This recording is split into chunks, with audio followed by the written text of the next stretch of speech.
Assalamualaikum everyone. Welcome to my channel. This is Sunjida Nova.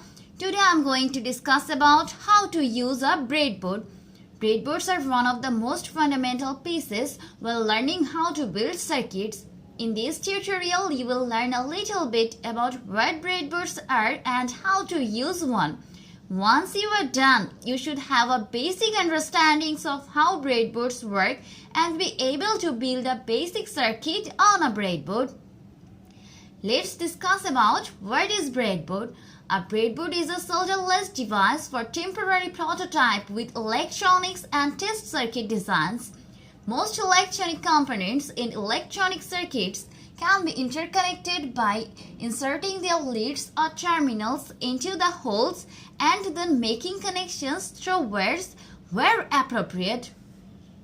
Now the question arises how the holes are connected. Remember that inside of the breadboard is made of sets of 5 metal clips.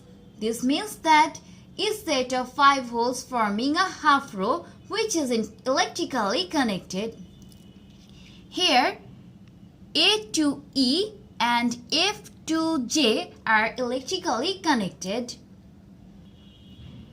For example, it means A1 is electrically connected with B1, C1, D1 and E1, but it is not connected with A2 because the hole is in a different row with a separate set of metal clips. Moreover, it is not connected with to the holes F1, G1, H1, I1 or J1 because they are on the other half of the breadboard. The clips are not connected across the gap in the middle.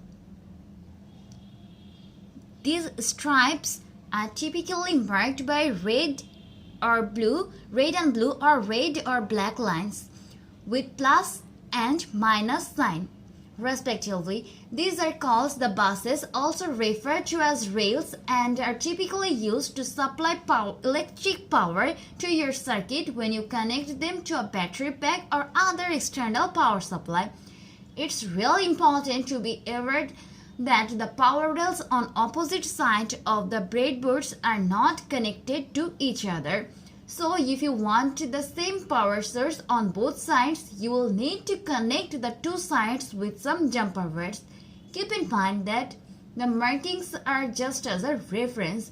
There is no rule that says you have to plug the power into the plus rail and ground into the minus rail, though it's good practice to keep everything in order. Now I'm going to show you how you get the same power source on both sides. Typically, to make power and ground available on both sides of the breadboard, you'd connect the positive to the positive sides and negative to the negative sides.